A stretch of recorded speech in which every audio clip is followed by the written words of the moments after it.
సభ్యులు శ్రీ కోనేరు కోనప్ప గారు, మాజీ శాసనసభ్యులు కోరుకంటి చందర్ గారు, గౌరవనీయులు మన ఉమ్మడి జిల్లాకి గతంలో జిల్లా పరిషత్ ఉపాధ్యక్షులుగా పనిచేసిన సోదరులు మూల రాజిరెడ్డి గారు, టీబీజీకేఎస్ రాష్ట్ర అధ్యక్షులు గౌరవనీయులు మన జనరల్ సెక్రటరీ గౌరవనీయులు శ్రీ రాజిరెడ్డి గారు, మిరియాల రాజిరెడ్డి గారు, అట్లాగే వేదిక పైన ఆసీనులైన గౌరవనీయులైన మరి మంచిర్యాల జిల్లా మొత్తం నాయకత్వానికి ఎవరెవరి పేరు చెప్పలేదు, ఆకలి అవుతుంది కాబట్టి ఎవరి పేరు చెప్తలేను ఏమనుకోవద్దని కోరుతూ, అట్లాగే మొన్ననే క్యాతనపల్లిలో ముఖ్యమంత్రి గారు, మంత్రి గారు, అట్లాగే రాష్ట్రంలో ఉన్న అధికార పార్టీ యొక్క కుట్రలన్నీ ఛేదించి దాదాపుగా 51 రోజులు మరి కుటుంబాలకు దూరంగా, ప్రలోభాలకు దూరంగా, కుట్రలను ఎదుర్కొంటూ, కుతంత్రాలను ఎదుర్కొంటూ తమ్ముడు సుమన్ని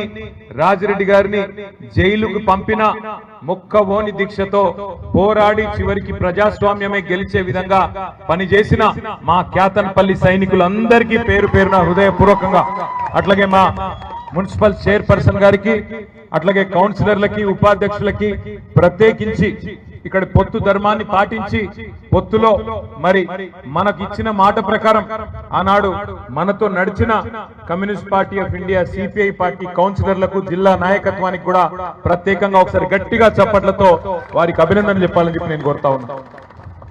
రాజకీయాల్లో ఎన్నో చూస్తూ ఉంటాం, కానీ ఇంత నికృష్టమైన, ఇంత నీచమైన రాజకీయాన్ని మాత్రం ఎవరు కూడా చూసి ఉండరు. 22 కౌన్సిలర్ స్థానాలు ఉన్నాయి. 22 కౌన్సిలర్ స్థానాలుంటే 14 స్థానాలు మనం గెలుచుకున్నాం, అంటే అవుట్ రైట్ మెజారిటీ వచ్చింది. వచ్చిన తర్వాత చర్చనే లేదు, అక్కడేం పెద్ద చర్చించడానికి ఏం లేదు, తర్కించడానికి ఏం లేదు. చెన్నూరు మున్సిపాలిటీలో కాంగ్రెస్ కు మెజారిటీ వచ్చింది, వాళ్ళు చైర్మన్ అయినారు. క్యాతన్పల్లి మున్సిపాలిటీలో మనకు మెజారిటీ వచ్చింది, మన పార్టీకి సంబంధించిన వాళ్ళు చైర్మన్ కావాలి. కానీ ఒక్క మున్సిపాలిటీ కోసం, ఒక్క మున్సిపాలిటీకి, ముఖ్యంగా మంత్రి గారి నియోజకవర్గం కాబట్టి, మంత్రి వివేక్ గారి నియోజకవర్గం కాబట్టి, ఆయన అహం దెబ్బతిన్నది కాబట్టి ఆయన మొత్తం ఇందిరమ్మ రాజ్యాన్ని తలపించే విధంగా, ఇందిరమ్మ రాజ్యం అంటే ఆనాటి ఎమర్జెన్సీ రోజులను తలపించే విధంగా, ఏదో పక్క దేశం మీదకి యుద్ధానికి పోయినట్టు సైనికుల కవాతు నిర్వహించినట్టు క్యాతనపల్లిలో మరి పెద్ద ఎత్తున దాదాపు 1000 మంది పోలీసులను పెట్టి, ఆనాడు మా కోవాలక్ష్మి గారు ఇన్ఛార్జ్ ఉండే, తమ్ముడు సుమన్ అక్కడనే ఉండే, వాళ్ళ ఇంటి ముంగట్టుకెళ్లే కౌన్సిలర్లను భయభ్రాంతులకు గురి చేస్తూ 1000 మంది పోలీసులతో కవాతు నిర్వహించినారు. అంత మాత్రమే కాదు, లేని కేసులు బనాయించి ఉల్టా కేసులు మన మీదే పెట్టి దౌర్జన్యం వాళ్ళు చేసి, రాళ్లు వాళ్ళేసి మన కౌన్సిలర్లను ఎత్తుకపోయే ప్రయత్నం చేసి, మన కౌన్సిలర్లని ప్రలోభ పెట్టి, భయపెట్టి, ఇల్లు గులగొడతామని రకరకాల బెదిరింపులు చేసి చివరికి బ్లాంక్ చెక్కులు కూడా రాసిచ్చి, ఇగో బ్లాంక్ చెక్ ఇస్తున్నాం తీసుకో అంటే, ఎవడికి కావాలి నీ బోడి పైసలు అని చెప్పి వాళ్ళ ముఖాననే పైసలు కొట్టి ఇవాళ ప్రజాస్వామ్యాన్ని గెలిపించే విధంగా వ్యవహారం చేసిన మన కౌన్సిలర్లందరికీ నేను హృదయపూర్వకంగా సల్యూట్ చేస్తా ఉన్నా. మామూలు గెలుపు కాదు ఇది. తమ్ముడు సుమన్ని పట్టుబట్టి ఇక్కడ సుమన్ ఉంటే వాళ్ళ ఆటలు సాగవని చెప్పి తీసుకుపోయి ఇక్కడ సబ్ జైల్లో పెట్టలే, మంచిర్యాల సబ్ జైల్లోనో ఆసిఫాబాద్ సబ్ జైల్లోనో పెట్టలే, తీసుకుపోయి ఆదిలాబాద్ జైల్లో పెట్టిండ్రు. ఇక ఆ జైలుకు పోయినాం మేము, అది చెప్పతరం కానీ జైలు. కనీసం ఇక ప్రత్యేకించి దోమలు కూడా ఏర్పాటు చేసిండ్రు సుమన్ కోసం. అక్కడ దోమల పెంపకం కేంద్రం పెట్టి ఆ దోమలను కూడా ఈ నున్నకాడికి పంపించి కనీసం ఓడోమోసో విడోమోసో ఉంటది, గది ఈరాయ్యా అంటే అది కూడా ఇయ్యలే. ఆఖరికి టేబుల్ లేదు, ఫ్యాను లేదు, ఘోరాతి ఘోరమైన పరిస్థితుల్లో 16 రోజుల పాటు చివరికి ఆరోగ్యం దెబ్బతిని మందులు తెప్పియమంటే మందులు కూడా తెప్పియకుండా నీచంగా, నికృష్టంగా ఒక మున్సిపాలిటీ కోసం నిజంగా సుమన్ని అడుక్కుంటే వివేక్ ఫోన్ చేసి, తమ్మి జర నా ఇజ్జత్ పోతాంది జర ఇయ్యి అంటే మావాడే వారేస్తుండే. అది పెద్ద ముచ్చట కూడా కాదు, మాకు ఎన్నో చూసినాం గెలుపులు ఓటములు. కానీ ఇట్లా నీచమైన పని చేసినందుకు మా తమ్ముడు కూడా మొండిగా, జిద్దుగా, మేము పోయిన వాళ్ళందరికీ చెప్పిండు తమ్ముడు, జైలుకు పోతే, ఆదిలాబాద్ జైలుకు పోతే మా అందరికి ధైర్యం చెప్పి ఏం చెప్పిండు తెలుసా? అన్నా నన్ను ఇక్కడ 16 రోజులు కాదు 20 రోజులు కాదు నేను ఉండమంటే ఇంకో సంవత్సరం ఉంటా. కానీ మీరు మా కౌన్సిలర్లకు ధైర్యం చెప్పండి, మా నాయకులకు ధైర్యం చెప్పండి, మా కార్యకర్తలకు ధైర్యం చెప్పండి. మీరు క్యాతన్పల్లి పోతారా లేకపోతే మా క్యాంపుకు పోతారా, పోయి వాళ్ళ మనోధైర్యాన్ని నింపండి అన్న. వాళ్ళని కాపాడండి, ప్రజాస్వామ్యాన్ని కాపాడండి. ప్రజలిచ్చిన తీర్పును కాలరాసే ప్రయత్నం చేస్తున్న కాంగ్రెస్ ను ఖచ్చితంగా బుద్ధి చెప్పే విధంగా మీరు మా వాళ్ళలో ధైర్యం నింపండి అని కోరిండు తప్ప వేరేదేమి కోరలేదు. వాస్తవానికి ఈ రోజు ఈ రాష్ట్రంలో జరుగుతున్న అరాచక రాజకీయం ఒక క్యాతన్పల్లిలోనే కాదు, రాష్ట్రమంతటా ఇదే నికృష్టమైన రాజకీయం చేస్తా ఉన్నారు. ఇక్కడికి మేము ఇప్పుడు ఈ పార్టీ ఆఫీస్కి వచ్చేందుకు ఇక్కడ మూల మీద మెయిన్ రోడ్ నుంచి దిగి లోపలికి వస్తున్నాం. దివాకర్ రావు గారు చూపెట్టింది అక్కడ కుడిదిక్కు ఒక బిల్డింగ్ కూలిపోయి ఉన్నది. ఎవరిది బిల్డింగ్ అని అడిగిన నేను, ఎందుకు కూలగొట్టిండ్రు, ఎవరిది ఏమైంది అన్న అంటే దివాకర్ రావు గారు చెప్తున్నారు ఇది గవర్నమెంట్ ల్యాండ్ లో ఉంది అని చెప్పి. మరి ఆయన పేరేంది, డి అన్నయ్య అనే ఒక సోదరుడు మన పార్టీకి మద్దతుదారుడుగా ఉండడని చెప్పి సింగరేణి కార్మికుడు ఆయన ఇల్లు మొత్తం 4 అంతస్తులో 3 అంతస్తులో మొత్తం కుప్పగులగొట్టి. మరి ఎందుకు గులగొట్టిండ్రు అంటే అదంతా గవర్నమెంట్ ల్యాండ్ ఉందని గులగొట్టిండ్రు అన్నారు. పక్కన ఇళ్ళన్నీ మంచి కలకల్లాడుతున్నాయి. మరి వీటి సంగతి ఏంది అన్న, అవి కూలగొడతారట, అవి మాత్రం అట్లే ఉండాలన్నట, ఇది మాత్రం కూలగొడతారట. మీరు పోయేటప్పుడు మీరు కూడా చూడండి. అంటే ఇంత నీచమైన రాజకీయం. మన కౌన్సిలర్ గారు క్యాతన్పల్లిలో భూమాగౌడ్ గారు మన క్యాంప్ లో ఉంటే, ఈ భూమాగౌడ్ సాబ్ క్యాంప్ లో ఉంటే ఆయన ఇంటి మీదకి ఇక్కడ బుల్డోజర్ పంపించి కూలగొడతామని చెప్పి వచ్చి కొలతలు తీసుడు, బెదిరించుడు, నువ్వు రాకపోతే కాంగ్రెస్ పార్టీకి మద్దతు ఇవ్వకపోతే కూలగొడతామని ఆయనను బెదిరించుడు. ఎంత నికృష్టమైన రాజకీయం అంటే, మంత్రి గారు ఉన్నారు, ఎంపీ గారు ఉన్నారు కౌన్సిల్ హాల్లో, మన మహిళా కౌన్సిలర్లతో కాంగ్రెస్ కౌన్సిలర్లు వచ్చి అసభ్యంగా ప్రవర్తిస్తే చిరునవ్వులు చిందిస్తూ కూర్చున్నాడు తప్ప మంత్రి గారు, ఎంపీ గారు కనీసం వాళ్ళని ఆపే ప్రయత్నం కూడా చేయలే. ఇంత గలీజు రాజకీయం, మన వాళ్ళ చేయిలు పట్టుకోవడం, మన వాళ్ళతో అసభ్యంగా ప్రవర్తించడం, ఇంత నికృష్టమైన రాజకీయం చేసి మరి వాళ్ళు ఏం సాధిస్తాం అనుకుంటున్నారో నాకైతే అర్థం కావట్లేదు. ఒకటి మాత్రం పక్కా, మొన్న ముఖ్యమంత్రి గారు ఇప్పుడే మా అనిల్ జాదవ్ గారు చెప్పినట్టు ఉమ్మడి ఆదిలాబాద్ జిల్లాలోని బోత్ నియోజకవర్గానికి వచ్చిండు. అక్కడ ఆయన మాట్లాడిన మాటలు ఒక్కసారి మీరు వినండి. ఏమంటాడు ఆయన, ఎంత పెద్ద కండలు తిరిగిన పైల్వాన్ అయినా 3 నెలల పిల్లలు ఉట్టియలేడు కదా, 9 నెలలు పడుతుంది కదా అంటాడు ముఖ్యమంత్రి గారు. ఒక ముఖ్యమంత్రి నోట్లోకి వెళ్ళి రావాల్సిన మాట నేను ఇది. 3 నెలలకు పిల్లలు ఉంటారని మాకు తెలియదా? ప్రజలకు తెలియదా? రైతులకు తెలియదా? మా తమ్ముళ్ళకు తెలియదా? మహిళలకు తెలియదా? ఈ రాష్ట్రంలో వృద్ధులకు తెలియదా? 3 నెలలు కాదు కదా, నువ్వే చెప్తీవు కదా. ఆనాడు పిసిసి అధ్యక్షుడిగా నువ్వు, ఈరోజు ఉప ముఖ్యమంత్రిగా ఆనాడు సిఎల్పి లీడర్ గా ఉన్న బట్టి విక్రమార్క గారు, మీరిద్దరే కదా సంతకాలు పెట్టింది, మీరిద్దరే కదా గ్యారంటీ కార్డులు అని చెప్పి ఇంటింటికి వంచింది, మీరిద్దరే కదా జేమ్స్ బాండ్ లెక్క బాండ్ పేపర్ల మీద సంతకాలు పెట్టింది. పెట్టి ఏం చెప్పిండ్రు మీరు, 100 రోజుల్లో 6 గ్యారంటీలు అమలు చేస్తాం, అటు సూర్యుడు ఇటు ఓడిచినా ఇటు సూర్యుడు అటు ఓడిచినా అమలు చేసి తీరుతాం అని చెప్పిండ్రా లేదా? 100 రోజుల్లోనే అన్ని చేస్తామని చెప్పారు. అదొక్కటే కాదు, నవంబర్లో తీసుకుంటే 2000, డిసెంబర్లో తీసుకుంటే 4000, నవంబర్లో తీసుకుంటే రైతు బంధు 10,000 వస్తుంది, డిసెంబర్లో తీసుకుంటే 15,000 వస్తుంది అని చెప్పి నమ్మబలికి మరి గద్దెనెక్కింది మీరు. 3 నెలల పిల్లలు పుట్టారంటున్న ముఖ్యమంత్రి గారు 30 నెలలు అవుతుంది. మరి ఇప్పుడు పిల్లలు పుట్టకపోతే నీకేం పేరు పెట్టాలి, నేనేమని పిలవాలని చెప్పి నేను అడుగుతా ఉన్నా. 30 నెలలు అయింది కదా, 30 నెలలకు కూడా మరి 6 గ్యారెంటీలు అమలు కాకపోతే నిన్ను ఏమనాలి, ఏమనుకోవాలి? నేనేం అంటలేను, ఏమనుకోవాలని మిమ్మల్ని అడుగుతున్నాను. నేను అంటలేను రా భయ్య, అంటే ఏదో బాధ. ఈ మధ్యన నేను ఆయన తిరిగితే కూడా మా సుమన్కే నచ్చలేదు. నువ్వు తిట్టకన్నా మేము తిడతాం కదా అంటూ. అంటే ఏమైందంటే ఇలా రాష్ట్రంలో ఎంత గలీజ్ రాజకీయం అయిపోయిందంటే, ముఖ్యమంత్రి లెక్క లేడు, మంత్రి లెక్క లేడు, ఎమ్మెల్యేలు లెక్క లేరు. మొత్తం ఒకటే దుకాణం తెరుచుకొని కూర్చున్నారు ఎక్కడోడు అక్కడ. ఎక్కడ దోచుకో స్కీమ్ నడుస్తాను, దాచుకో. ఇక్కడ దోచుకోవాలి, మొత్తంగా ఎక్కడ ఏది దొరికితే దాన్ని దోచుకోవాలి, తీసుకుపోయి దాచుకోవాలి. ఎంత సిగ్గుచేటంటే దోచుకోని ఉత్తగానే అంటలేను నేను. ఇక ముఖ్యమంత్రి గారి కుటుంబం, ముఖ్యమంత్రి గారి మొత్తం కుటుంబం సకుటుంబ సపరివార సమేతంగా రాష్ట్రంలో ఎక్కడికక్కడ బ్రహ్మాండమైన దోపిడీకి తెరదీసినారు. మన సింగరేణిలో ఇవాళ సింగరేణి సంస్థను నడుపుతున్నది ఏ మంత్రి గారో లేకపోతే ఇక్కడ ఉన్న అధికారులు కాదు. ఇక్కడ ముఖ్యమంత్రి గారి కుటుంబంలో ఆయన బావమరిది సృజన్ రెడ్డి కనుసన్నల్లో సింగరేణిలోని ప్రతి కాంట్రాక్టు ఇక్కడ ఆయన్నే చూస్తా ఉన్నాడు. మీకు తెలుసు సింగరేణిలో భారతదేశంలో ఎక్కడా లేని విధంగా సైట్ విజిటేషన్ సర్టిఫికేట్ అని కొత్త స్కీమ్ పెట్టింది. అంటే ఏంటంటే ఎరికేనా, సింగరేణి లెవెల్ టెండర్ వేయాలంటే సైట్ విజిట్ కు రావన్నట్టు. వాడు జార్ఖండోడు కావచ్చు, బెంగాలోడు కావచ్చు, మహారాష్ట్రోడు కావచ్చు, తమిళనాడు కావచ్చు, దేశంలో ఎక్కడున్నాడు అని కావచ్చు, ప్రపంచంలో ఎక్కడోడన్నా కావచ్చు, వాడు సింగరేణికి రావాలి. వచ్చి ఏం చేయాలి? సైట్ విజిట్ చేయాలి. చేసినాక ఏం చేయాలి? ఇక్కడ ఉన్న వాళ్ళకు సంతకం పెట్టి ఇవ్వాలి. ఏమని? అయ్యా ఇగో ఇది నా పేరు, ఇది నా వివరం అని రాసి ఇవ్వాలి. తర్వాత వీళ్ళు ఏం చేస్తారు? ఆయనకు ఫోన్ చేస్తారు.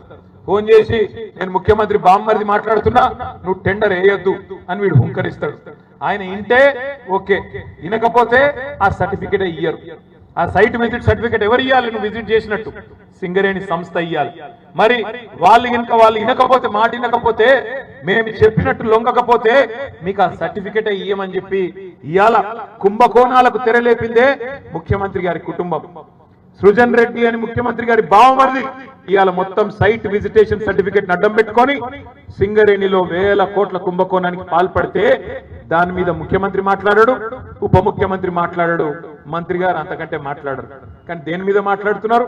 ఎంత సిగ్గుచేటు. ఇక్కడున్న మా తమ్ముళ్ళు అడుగుతున్నారు, అన్నా మెడికల్ బోర్డు గురించి మాట్లాడు, ఇన్వాలిడేషన్ గురించి మాట్లాడు. ఆనాడు కేసీఆర్ గారి ప్రభుత్వంలో 16,000 మందికి మనం మెడికల్ బోర్డు ద్వారా వారసత్వ ఉద్యోగాలకు ఏదో కోర్టు చిక్కుంటే ఈ రకంగా ఇవ్వడం జరిగింది. కానీ ఇవాళ ఏమైతుంది? సింగరేణిలో వారసత్వ ఉద్యోగాలు ఇవ్వకపోగా, మెడికల్ బోర్డు పెట్టకపోగా, ఇంకా మీదికెళ్ళి ఉప ముఖ్యమంత్రి గారు శాసన మండలిలో స్టేట్మెంట్ ఇచ్చిండు. ఏమని చెప్తున్నాడు? మనం గతంలో ఇచ్చిన 16,000 ఉద్యోగాల మీదనట ఏసీబీ విచారణ, విజిలెన్స్ విచారణ ఈ ప్రభుత్వం జరిపిస్తుందట.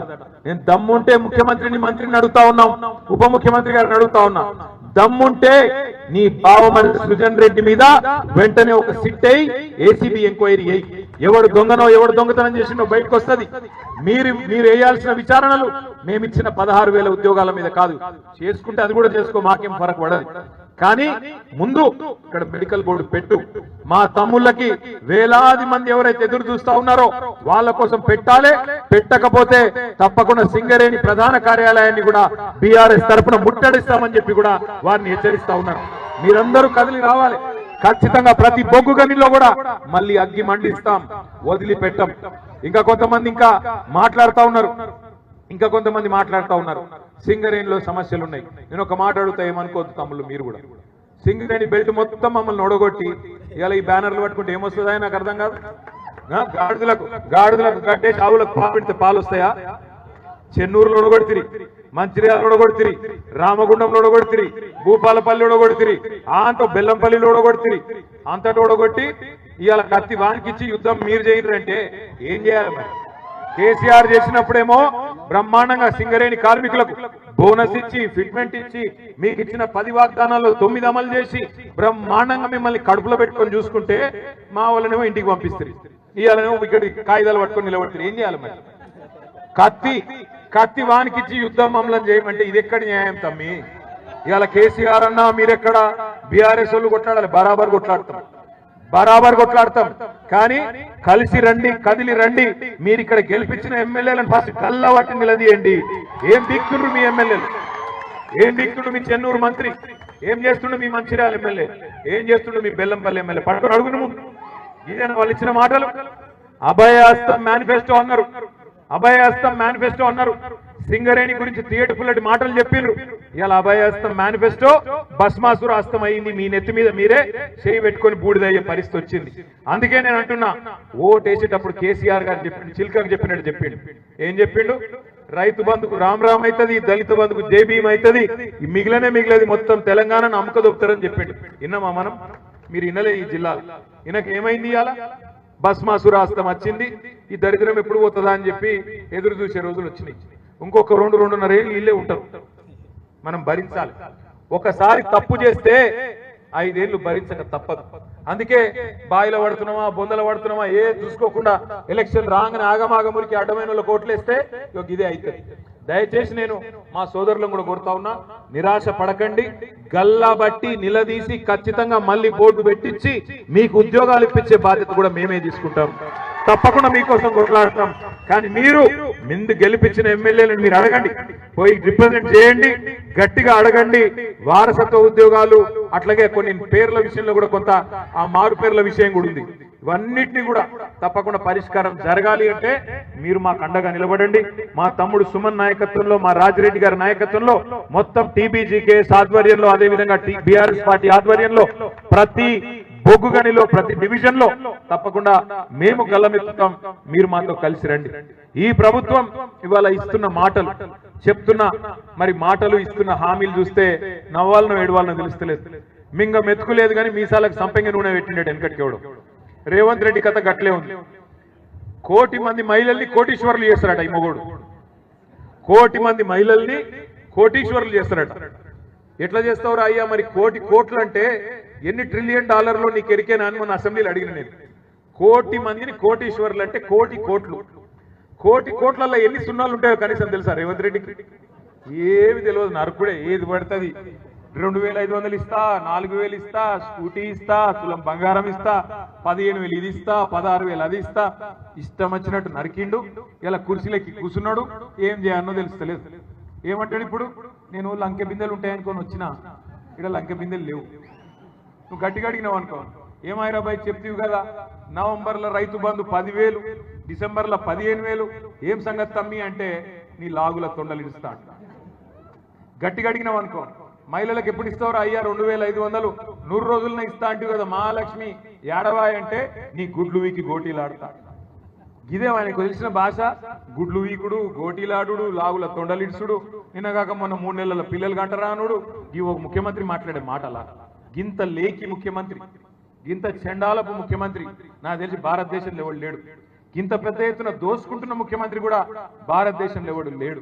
అందుకే దయచేసి మిమ్మల్ని కోరేది నేను, రేపు మళ్ళా వస్తాయి జిల్లా పరిషత్ ఎలక్షన్లు వస్తాయి, అట్లాగే సహకార ఎన్నికలు వస్తాయి, సింగరేణి ఎన్నికలు వస్తాయి. ఆగం కాకుర్రి మళ్ళొక్కసారి. మళ్ళా గిట్లనే ఎలక్షన్ రాగానే వాడో 1000 రూపాయలు ఇయ్యా, వీడో 2000 ఇయ్యా, వాడో చాక్లెట్, వీడో పిపర్మెంట్ జేబులో పెట్టంగానే మళ్ళా ఆగమై ఎప్పటి లెక్క మళ్ళా బొందలు పడితే కాపాడేందుకు ఎవరు ఉండరు. ఈ రాష్ట్రాన్ని సాధించిన నాయకుడు, ఈ రాష్ట్రాన్ని 10 ఏళ్ల పాటు భారతదేశంలో అగ్రగామిగా నిలబెట్టిన నాయకుడు ఎవరు? ఆయననే మనకు శ్రీరామ రక్ష. మళ్ళీ కేసీఆర్ గారిని తెచ్చుకోవాలి. 2028లో ఖచ్చితంగా ముఖ్యమంత్రి చేసుకోవాలి. ఈ రాష్ట్రంలో ఉండే రైతుల ముఖంలో చిరునవ్వు చూడాలి అంటే, ఈ రాష్ట్రంలో ఉండే సింగరేణి కార్మికుల ముఖాల్లో చిరునవ్వు చూడాలి అంటే, ఈ రాష్ట్రంలో ఉండే పేదల ముఖంలో సంతోషం మళ్ళీ కనబడాలి అంటే తిరిగి కేసీఆర్ రావాల్సిందే. ప్రజాస్వామ్యం బతకాలి తెలంగాణలో అంటే తిరిగి కేసీఆర్ రావాల్సిందే. ఈ విషయంలో ఇంకొక మాట కూడా నేను చెప్పాలి. కాంగ్రెస్ వాళ్ళు ఇట్లున్నారు, బీజేపీ వాళ్ళు ఏమైనా చక్కగా ఉన్నారంటే వాళ్ళు ఏం చక్కగా లేరు. ఇంత అవుట్ రైట్ గా రేవంత్ రెడ్డి దోపిడీ చేస్తుంటే సింగరేణిలో మనం అడిగినాం, అయ్యా మీ వాటా కూడా ఉన్నది, కేంద్ర ప్రభుత్వమా మీకు కూడా 49% ఉన్నది, మీరెందుకు అడ్డుకుంటలేరు ఈ కుంభకోణాలను? మీరెందుకు 1000 కోట్ల దోపిడీ జరుగుతుంటే గమ్మునున్నారు? సిబిఐ ఎంక్వైరీ ఏంటి అంటే మేమే బెబ్బెబ్బే, ఇద్దరు దొందే, ఇద్దరు చీకటి దోస్తులు ఒకరినొకరు కాపాడుకుంటా ఉన్నారు. ముఖ్యమంత్రి బావమరిదికి ఇక్కడ సింగరేణిలో టెండర్లు వస్తుంటే ముఖ్యమంత్రి బావమరిదికి ఇక్కడనే వస్తున్నాయి అనుకున్నారు మీరు టెండర్లు. కేంద్ర ప్రభుత్వ పథకం అమృత్లో కూడా ఇదే ముఖ్యమంత్రి బావమరిది సృజన్ రెడ్డికి 100 కోట్ల కాంట్రాక్టులు వస్తాయి. బీజేపీ ఎంపీలకు ముఖ్యమంత్రి గారు తెలంగాణలో కాంట్రాక్టులు ఇస్తారు. అట్లా మంచిగా ఇచ్చిపుచ్చుకునే బంధం కాంగ్రెస్ బీజేపీ కలిసి నడుస్తా ఉన్నారు. అందుకే ఒకరి దోపిడీ ఒకరు బయట పెట్టకుండా బ్రహ్మాండంగా కాపాడుకుంటా ఉన్నారు. ప్రధానమంత్రి వస్తాడు ఢిల్లీకి వెళ్ళి, వచ్చి పేద మీటింగ్ లో చెప్తాడు, ఈ రాష్ట్రంలో RR ట్యాక్స్ వసూలు చేస్తున్నారు, బిల్డర్ల కాడ, కాంట్రాక్టర్ల కాడ, సింగరేణిలో పనిచేసే కాంట్రాక్టర్ల కాడ RR ట్యాక్స్ వసూలు చేస్తున్నారు అంటాడు. ఏంటిది RR ట్యాక్స్ అంటే? రాహుల్ రేవంత్ ట్యాక్స్ అంటాడు. మరి చెప్పి కూడా 1.5 సంవత్సరాలు అయిపోయాయి ప్రధానమంత్రి చెప్పి. మరి 2 సంవత్సరాలు అయిపోయినా కూడా ఎందుకు విచారణకు ఆదేశిస్తలేడు ప్రధానమంత్రి గారు? హోంమంత్రి అమిత్ షా వస్తాడు, తెలంగాణ ATM గా మారిపోయింది, కుంభకోణాలు చేస్తున్నారు కాంగ్రెస్ వాళ్ళు, ATM అయిపోయింది తెలంగాణ కాంగ్రెస్ పార్టీకి అంటాడు. మరి దొంగలు ఎవరు పట్టుకోవాలి? హోంమంత్రి పట్టుకోవాలనా లేదా? పోలీసుడు పట్టుకోవాలి కదా. మరి దొంగను పట్టుకునే పోలీసులకు అధ్యక్షుడిగా ఉన్న హోంమంత్రి ఇలా ఆయన వచ్చి ఏటీఎంగా మారిందంటాడు తప్ప కార్వాయి చేయడు, విచారణ జరిపించడు. ఒకళ్ళ దొంగతనం ఒకళ్ళు బయట పడకుండా మంచిగా భద్రంగా కాపాడుకుంటా ఉన్నారు. ఇంకా దాని మీదకెళ్ళి ఒక కొత్త కుట్ర. ఇంత బ్రహ్మాండంగా గోదావరి నది మీద కేసీఆర్ గారి నాయకత్వంలో కాళేశ్వరం ప్రాజెక్టు మనం కట్టుకుంటే ఆ కాళేశ్వరాన్ని వాడు కూలేశ్వరం అయిపోయిందంటాడు. 1,00,000 కోట్లు కొట్టుకపోయినాయి అబద్ధాలు మాట్లాడతారు. లక్షల కోట్లు అప్పైపోయింది తెలంగాణలో అని చెప్పి తప్పుడు మాటలు మాట్లాడతారు.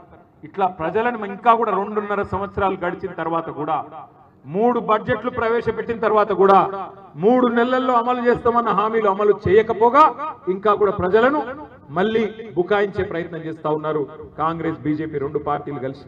కాళేశ్వరాన్ని ఇవాళ కూలేశ్వరం అయిపోయిందంటున్న సన్నాసులు నేను అడుగుతా ఉన్నాను.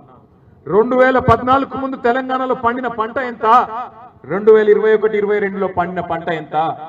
కాంగ్రెస్ ప్రభుత్వం ఉన్నప్పుడు ఆనాడు తెలంగాణ ప్రాంతంలో 2014 ముందు దుర్భిక్షమైన పరిస్థితులు ఉన్నమాట వాస్తవం కాదా? తెలంగాణలో పంటలు ఎండిపోయి నీళ్లు లేక ఆఖరికి బోర్ల మీద ఆధారపడ్డ రైతులు బొక్క బోర్ల పడ్డ మాట వాస్తవం కాదా? తెలంగాణలో ఆనాడు 24 లక్షల మెట్రిక్ టన్నులు పండే పరిస్థితి నుంచి కేసీఆర్ వచ్చినాక 1,50,00,000 మెట్రిక్ టన్నులు పండిన మాట వాస్తవం కాదా? భారతదేశం మొత్తంలోనే పంజాబ్ ను హర్యానాను తలదన్ని నెంబర్ 1 రాష్ట్రంగా తెలంగాణ నిలిచిన మాట వాస్తవం కాదా? ఇది కాళేశ్వరం పుణ్యం కాదా? ఇవాళ మాట్లాడుతున్నారు ఇక్కడికి వచ్చి ఆదిలాబాద్ జిల్లాకు వచ్చి తుమ్మిడి గట్టి కడతాం. ఎక్కడ కడతావు కనీసం ఐడియా ఉందా? డిపిఆర్ ఉందా? పక్కన మహారాష్ట్రతో ఒప్పందం అయిందా? ఎన్ని మీటర్లకు కనీసం అంగీకారం అయిందా? ఏది లేదు. బడ్జెట్ లో పెట్టింది 52 కోట్లు, కానీ కడతాం ఏక్తాం పీక్తాం అని మాటలు మాత్రం కోటలు దాటుతా ఉన్నాయి. బడ్జెట్ చూస్తే మీరు చూడండి కావాలంటే జర్నలిస్ట్ మిత్రులు 52 కోట్లు మాత్రమే పెట్టినారు.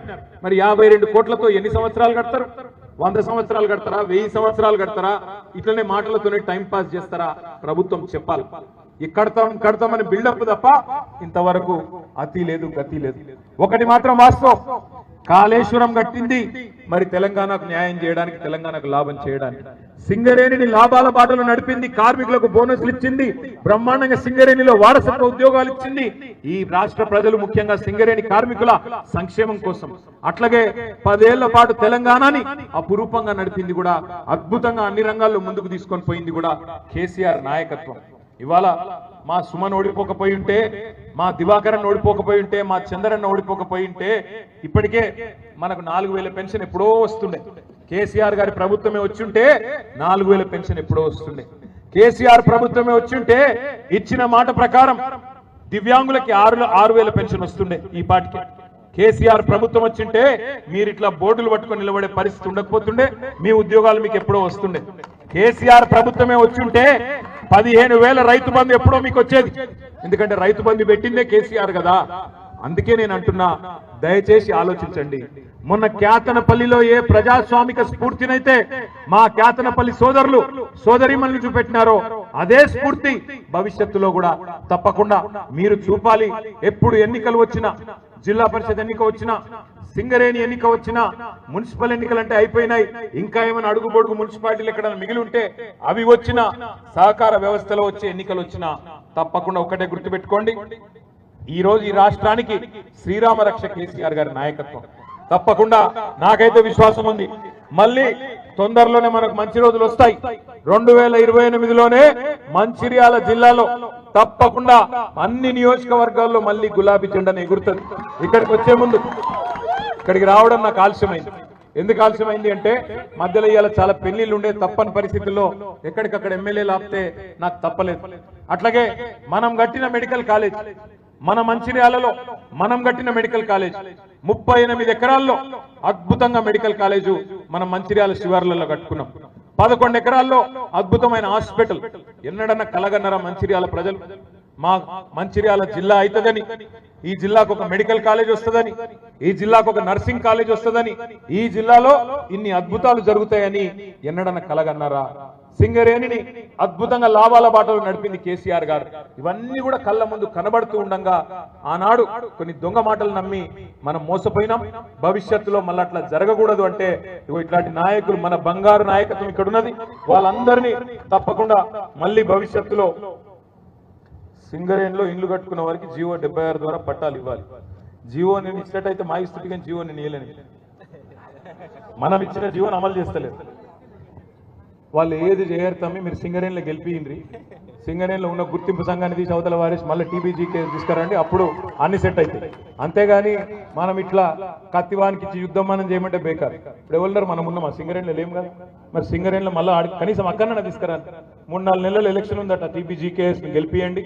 అన్ని డివిజన్లలో టీబీజీ కేసు ఏకపక్షంగా గెలుచుకొస్తే అప్పుడు ఆటోమేటిక్ గా సింగరేణిలో కూడా భయపడతారు. అంతేగాని అట్లా కాదు ఇట్లా అంటే మనం ఎవరికో జీవో ఇచ్చినాం నువ్వు అమలు చేయండి, వాడెందుకు చేస్తాడు? వాని మెడ మీద కత్తి పెట్టి అడగాలంటే టీబీజీ కేసు గెలవాలి. దయచేసి మళ్ళొక్కసారి నేను విజ్ఞప్తి చేస్తా ఉన్నా, ఇప్పటికీ బాగా ఆలస్యమైంది. తమ్ముడు సుమన్ గాని మిగతా నాయకత్వం, మంచిర్యాల జిల్లా నాయకత్వం నన్ను మన్నించాలి. సుమన్ కూడా అలగొద్దు, ఎందుకంటే ఆలస్యంగా వచ్చినా అలిగిండు. ఆడ చిన్నయ్య గారి బిడ్డ పెళ్లి ఉండే, దాంతో పాటు మధ్యలో మెడికల్ కాలేజ్ కూడా. ఎందుకంటే వీళ్ళకి అలవాటు కాంగ్రెస్ వాళ్ళకి, మనం కట్టిన బిల్డింగ్లకు ఆయన రంగులు పూసి రిబ్బన్ కట్ చేసి మేమే కట్టినామని చెప్తారు లంగల్ వాళ్ళు. అందుకే మనది మనం కట్టినామని చెప్పుకోవాలి కనీసం అని చెప్పి దివాకర్ అన్న చెప్పి అడిగి పోయిన తప్ప వేరే ఉద్దేశం కాదు. మళ్ళొక్కసారి మా కేతనపల్లి దయచేసి మీ ఇక్కడ వేదిక మీద ఉన్న నాయకులకు నా ప్రార్థన, మీరందరూ ఆగమాగం చేయకుండ్రి. నేను మెయిన్ గా వచ్చింది కేతనపల్లి మున్సిపల్ చైర్పర్సన్ గారిని, కౌన్సిలర్లకు సన్మానం చేసినందుకు. అది సభ్యంగా అయ్యేటట్టు చేయండి, ఎందుకంటే వాళ్ళు మామూలు కాదు. కోట్ల కోట్ల ప్రలోభాలు పెడితే కూడా లొంగలేదు, కోట్ల రూపాయలు ఇస్తామంటే లొంగలేదు. అట్లాంటి వాళ్ళకు ఒకసారి గట్టిగా చప్పట్లతో హృదయపూర్వకంగా అభినందనలు తెలియజేస్తూ మళ్ళొకసారి ఆలస్యంగా వచ్చినందుకు మన్నించాలని కోరుతూ, తప్పకుండా మంచిర్యాలలో మళ్ళీ గులాబీ జెండా ఎగరాలని ఆకాంక్షిస్తూ పేరు పేరున అందరికీ నమస్కారం. జై తెలంగాణ.